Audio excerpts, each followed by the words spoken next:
you're creating this new category of food. So obviously supermarkets were probably interested in the category.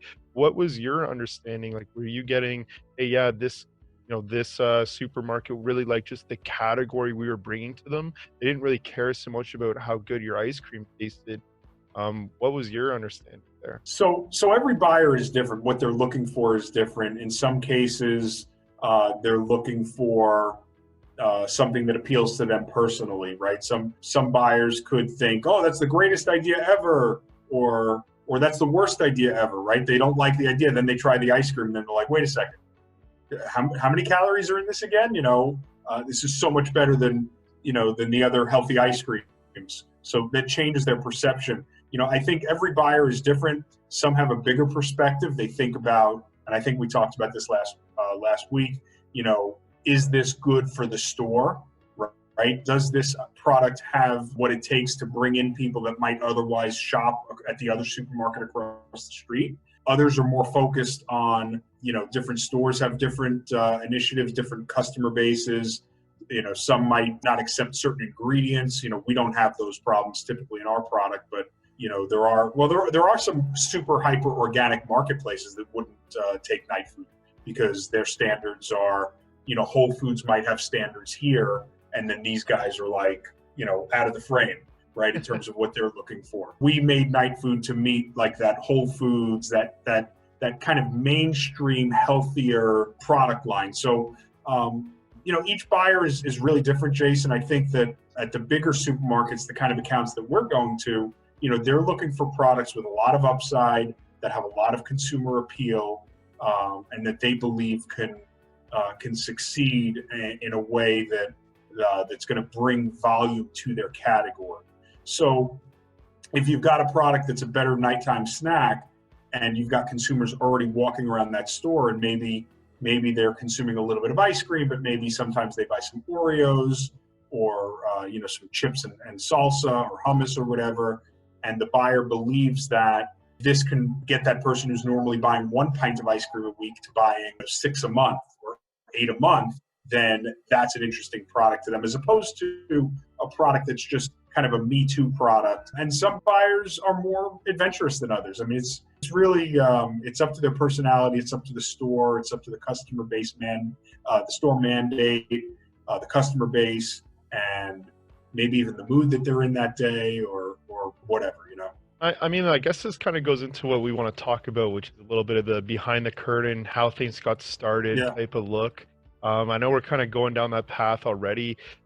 Maybe you even want to just kind of intro it.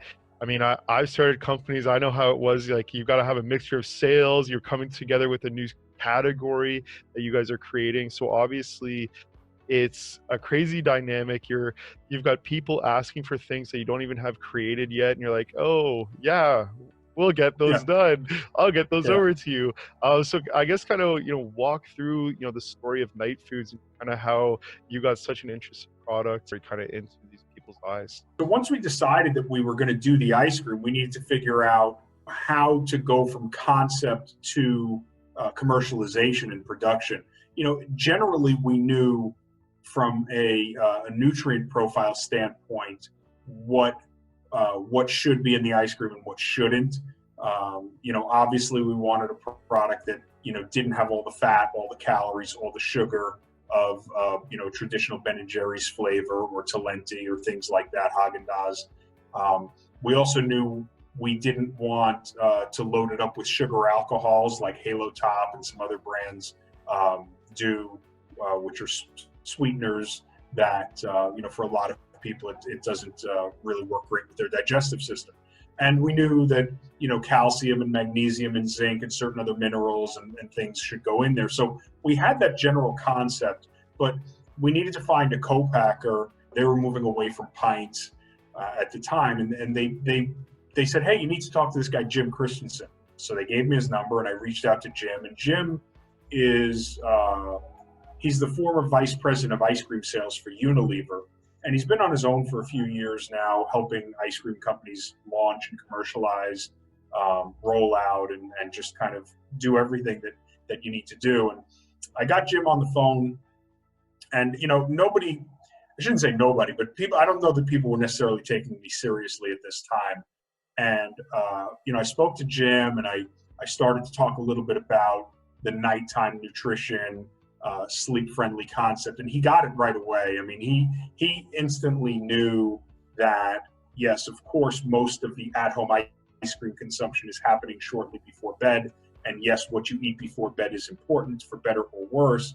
And also, the interesting thing is, I mentioned, I dropped the name when I was talking to Jim of Dr. Michael Bruce, who's one of our advisors and kind of our spokesperson, and he's America's most prominent sleep expert. He's on the Today Show regularly. He was, when we were on Rachel Ray, he was the spokesperson that brought the Nightfood onto the show, and he's been on Rachel Ray many times. He's been on Dr. Oz like 50 times. So he's been in all the major media outlets, print, TV, and so Jim had actually heard of Dr. Bruce. Right, even though he's America's most prominent sleep expert, that doesn't mean that most people know who he is. But Jim had heard of him, and he had seen him recently on TV, and he said, "Wow, this is real. This is serious." And I told Jim about our timeline, and he said, "Wow, we wanted the ice cream." This was probably, I could check emails, but I'm guessing this was probably May of 2018, so just about 2 years ago. And we wanted to have ice cream ready to hit shelves in early 2019, which was very ambitious. I guess if we had our recipes, it wouldn't be so ambitious, for an ice cream shop that was looking to bring pints to market, or if we were just looking to do something generic, it wouldn't necessarily be a problem. But we were looking to do something really unique. We were looking to put extra mineral content into ice cream. We were looking at making it more friendly on the digestive system. So there's a lot of science that went into this.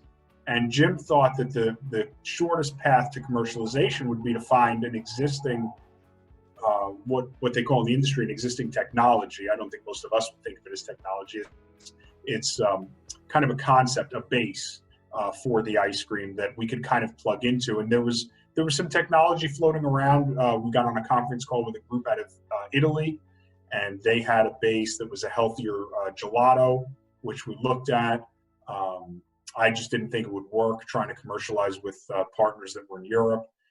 And we got on a call. We had a long call, and I was very excited at first about this product that was presented to us. There was a really big, I'll call it a performance nutrition company in the United States that was working on a product that they ended up dropping.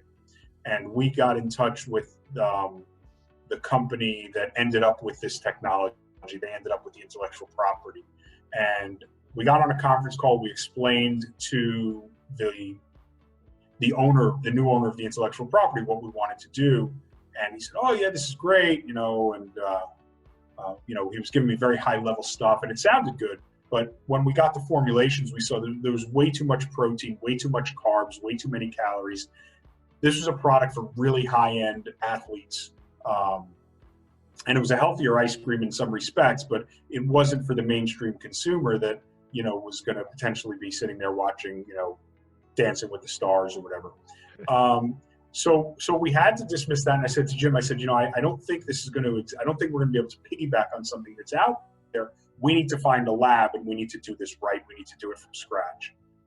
We've got our doctors, we've got our experts. We need to be able to tell the lab what we want, and they need to be able to come back and give us what we want, because this probably isn't going to exist. So he said, "Look, I know this group. Let me call them." And he called up this R&D lab that he's done some work with in the past. And they loved the idea. Jim sold them on the idea, and they visualized this thing. Jim said, "Look, we're going to have a conference call with these guys. Can you be available at such and such a time?" I said, "Sure, no problem." So I get on the phone, and they go and they start introducing the people. And there's like 8 people on this call. It's me and Jim and literally 7 or 8 people from this company. And so it was a big group. They had marketing people. They had, I think, 3 or 4, maybe 5 product development people. There was the biz dev person who Jim was interfacing with. And they said, "Look, Sean, tell us what you're doing." And I gave them my pitch. which again focused on the fact that most at-home ice cream consumption is happening at night. And, while there are some healthier options out there, we didn't think they tasted great.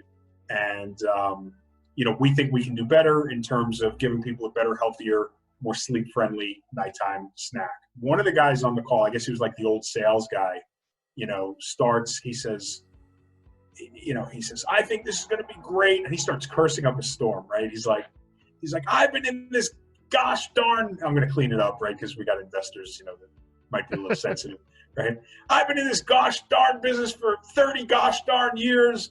And that crap that they're selling out there, that Halo Top, that's not ice cream. And we can crush these guys and all that. So I know I'm on the phone with the right people, right?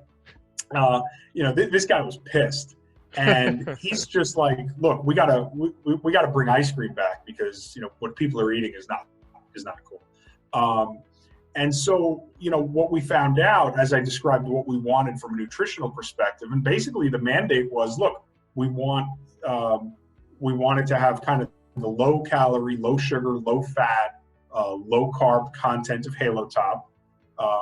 We wanted to taste much better and have a much better texture than Halo Top, and we wanted it to be sleep friendly, right? We wanted it to have more of the ingredients that we had identified, the glycine, the magnesium, the zinc, the calcium, and things like that. What we found out, and the way this happened so quickly, is that this lab had been hired by one of the big supermarket chains. Now, you probably know that over time, so a brand like Halo Top comes out, and after a couple of years, the supermarket chains decide to do a private label version, right? The supermarkets have their own private label ice cream. Yeah, the no-name brands and that kind of stuff. Right. Well, yeah. or now, I mean, they've evolved, right? So now it's the supermarket brand. And what they do is they go to these private label facilities and they say, look, we want chocolate, we want vanilla, we want this, here's our packaging. And they run it and they sell it under their brand. So when Halo Top really exploded, a lot of the big chains decided that they wanted to have a similar product to make that available to the consumers. So one of the biggest supermarket chains in the country hired this lab, and the mandate was, hey, we want a Halo Top clone or a Halo Top knockoff. And the lab got to work and they're like, oh, we can make this so much better. We can make it creamier. We can make it more delicious. We can make it without all the sugar alcohols. And they built this product. And when they went back to the client said, no. We don't want it to be different or better. We're not trying to improve on it. We want to give, if customers are buying Halo Top, which they were in huge numbers, we want to give them basically an identical product of our own. So the lab went back and they delivered this Halo Top clone to the account, and they went off and commercialized it, and everybody was happily ever after. But they still had this technology that they developed, which was this better, creamier version. And so when we went to them with our idea, they were already 80% of the way to the goal line. They already had the better, creamier version of Halo Top without all the sugar alcohols, but still with a lot less sugar. And so when we came in with what we wanted to do, they weren't really starting from scratch. They were starting with a base, a really good base. And that was great. We were super excited about that. Samples started circulating and we wanted feedback. We got feedback from a couple of people on our team, specifically Chef Chris Santos, who everybody probably knows from the Food Network and Chopped, and he's a famous restaurateur. He's on our website. You can learn more about him. And Dr. Michael Bruce, we got feedback from him. He's a big ice cream lover. And, Jim, and so other people tried it. When we got to a point, because we were trying to we had a few big decisions to make. Which sweetener are we going to use as our primary sweetener, and a couple of other things. And so I flew out to the lab after some other people had tried the product and we made some of those big decisions. And I got there and they said, okay, we got samples. And again, I did the pitch and we talked about the market size and everybody was super excited. Again, there's 6 people around the table, all devoted to developing Nightfood. Now, we didn't pay for any of this, okay? we still have not paid for any of this. And the reason for that, Jason, is that this work is done on spec. This is the company that supplies our a lot of our ingredients. So they did all of this R&D work, which had to total, hundreds of thousands of dollars, I guess. They did it all with the belief that we're going to be this big, and that this is part of their sales process. They help us develop the product, because ultimately we buy the stuff from them. We buy, the chocolate chips, the cookie dough pieces, and a lot of the other ingredients. So if the product succeeds in the marketplace, that's how they make their money. So they did all of this on spec. So we're all sitting around the table. They give me the samples. And I was really, I don't know if I've ever told this story publicly. I was really disappointed. It was okay. And it was better than Halo Top, but it was missing something, right? And we went from flavor to flavor. We still hadn't developed. We knew we were going to do chocolate, vanilla, decaf. We knew we were going to have something cherry. We weren't sure. We weren't sure what bed and breakfast was going to be, but we knew we wanted something breakfasty because it goes with our marketing theme. Mint chip we were going to have. I'm trying to think. Cookies and dreams and cookie dough were obvious. So there were still a few flavors yet to be developed. I tried what was there, and it was just missing something. And I was really sad in that moment, because I felt like this can't win in the marketplace. It's not good enough. And I tried all the flavors, and I communicated to them. I said, look, guys, it's not good enough. We talked through what were some of the levers we could pull that could give it the extra pop that it needed. And one of the things we identified, they said, well, we could do this, but if we do too much, it's going to be a problem. And I said, well, you know what we need to do, right? They said, no. I said, just do it, but don't do too much. They said, okay, we got it. I went out to lunch with the biz dev guy and the founder of the company. And I'm sitting there and we're talking sports, and, there's ESPN is on, and it was like second or third week of the NFL season. We're talking football, but all along I'm thinking, I don't know if the ice cream is going to be good enough. We're going to be able to get it there.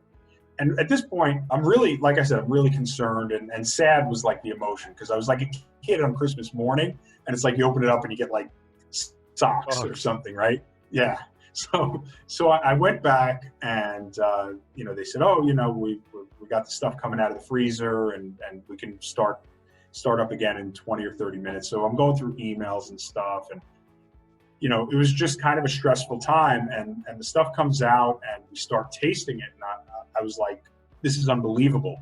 I was going to say this is like night and day, but I don't know if that's it. Like, I'm not trying to, make a pun. But that's the way I felt. And I literally said to them more than once, I said, were you guys pranking me this morning? When you were giving me that other ice cream, was it like a joke? Like, is there a camera here? And they said, no, we just weren't sure, where we wanted to be with this thing. And I just, I went that night, and I stayed over because we had a second whole day of flavor. So once we had that done, then we had a whole day of flavor development, figuring out how much chocolate chips to go in the mint chip, and, deciding what was going to be in the bed and breakfast. Was it going to be waffles? Was it going to be like a pancake? So there's a lot of flavor development. But I remember going to bed that night in the hotel and just thinking, we did it. The product is going to be amazing, and all we need to do is get people to try it. Now, that's harder than I thought it was at the time, but the product, the product is absolutely amazing. I'm guessing most of the people watching this video have probably tried it, so I'm preaching to the choir. But, just knowing and having that belief that you're going out there with a superior product makes such a difference, because there's nothing, I could run through a brick wall, and if one buyer says they don't like the product, it doesn't make me doubt the product. It makes me doubt the buyer, because we've got feedback now from thousands and thousands of people in various formats, product reviews, and invariably, it rates like 4.8 stars. So, we got a winner here. Walk me through. You touched. So what was the big difference between the night and day? You want to never tell anybody. That's the secret sauce. So fair enough. Okay, you go through what feels like a roller coaster of emotions, to put it extremely kind of short formed. And now you go to bed. You probably slept better because you just tried some of the first ever Nightfood. Yeah. But on top of that, man, I ate so much ice cream those 2 days, and it was It was heavenly. It was great. So, you guys come up, you're now happy. You're like, okay, great. Now I can work on the business side of, of the ice cream. So what's next in the kind of story that we're going down, if you want to keep telling it? I mean, so now you have this great ice cream, but that doesn't really explain how, you wanted to talk about how do you get it to market, quickly. Yes, these people were already so far ahead in doing their research. They had a better version of Halo Top, and then you guys made it even better as you went. But I guess walk me through kind of the quick next steps of, well, how did you get to the supermarket? Well, I don't even remember where we were at with regard to packaging at this point. So there's a whole separate track. I mean, we had to develop the ice cream, but we also had to develop the packaging. And then you're just out there doing sales calls, and you're talking to. I mean, we met with some of the big pharmacy chains. We met with supermarkets. It's a whole separate process at that point. But you're able to do it. Like I said, I mean, I never doubted the market and the need that we're running into, that we're marketing into and addressing. And I don't think any buyer really ever could doubt that either. And so now, knowing that we had a superior product, it just gives you that energy and that belief that, I mean, there's going to be no's, right? And we've gotten no's. So that's fine. But in terms of actually getting out there, I mean, it's a whole separate conversation that, we probably do well to address at a whole different time.